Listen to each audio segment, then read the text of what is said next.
Cultivating a child's love for parents as a spiritual practice, pedagogical aspect. There are a lot of questions that relate to various spiritual practice in pedagogical science.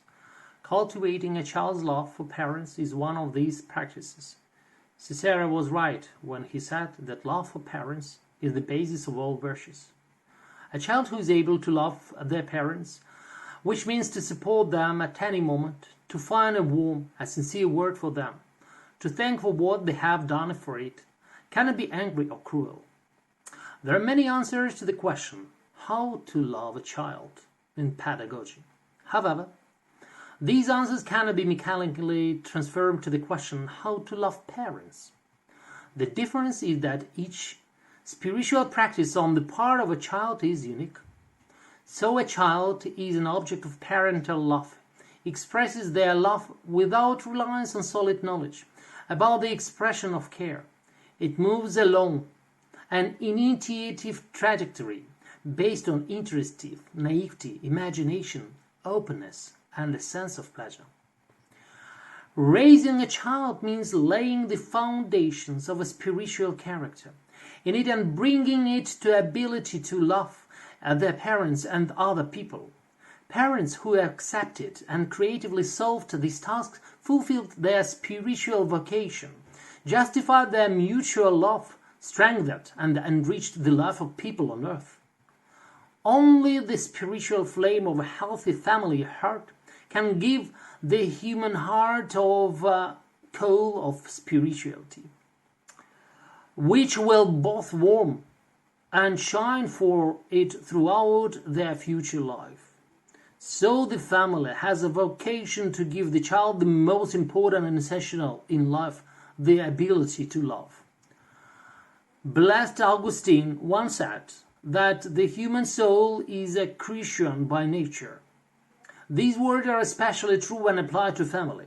In a marriage and in a family, a person learns to love, to suffer from love, to endure and to sacrifice, to forget about themselves, and to serve those who are closest and dearest to them. Therefore, the family turns out to be a natural school of love, a school of creative self-sacrifice, social feelings, and altruistic way of thinking. In a healthy family life, the soul of a person from early childhood is restrained, softened, and learns to treat their neighbors with respectful and loving attention. A child's love for parents deserves special attention. The positive experiences of cultivating such love by teachers have been one of the largest investments in pedagogical science and in the development of spirituality of society. A child's love has been often considered in the relationships of the theoretical concept of parent-child, which made a child more vulnerable and the object of manifestation of love and care, but not its active subject. The positive effect of a teacher's work who cultivates a child's love has great prospect from improving the quality of family lives to creating new families in future. The teacher, using their approach, in addition to improving social development, softening in psychological climate in the family, led adult members of society to the development of spiritual consciousness, promoted self-actualization and self-development of the individual. Emphasizing the importance of a child manifestation of love for parents in ordinary actions and words, one cannot ignore the existing attempts to erase their meaning. Both a child's deed and involuntary offensive words are not really thoughtless, as parents themselves might not notice. With this behavior, parents can refer to a crisis of age, a reassessment of values. However, the dominant type of love of a child doesn't change, but only acquires new features. In this case, pedagogical work on the development of moral courage is indispensable. Such work consists of 11 components. The first, education of kindness. Second, education of virtue. Third, education of truthfulness. Fourth, education of compassion. Fifth, education of responsiveness. 6th, education of moral stamina. 7th, education of moral culture. 8th, fostering empathy. 9th, the development of moral habits.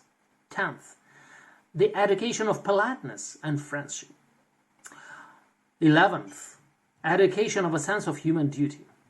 If a child's love for parents and adult family members is not directed towards doing good deeds, then it will be selfish. For example, if a child's love their mother only because she is the source of his good mood, we must cultivate in children courage, the desire to take care of others, worry about them. At least 5 basic pedagogical characteristics in cultivating a child's love for parents can be distinguished. The first, teachers should be aware of the main types of manifestations of a child's love for parents and understand the difference between them.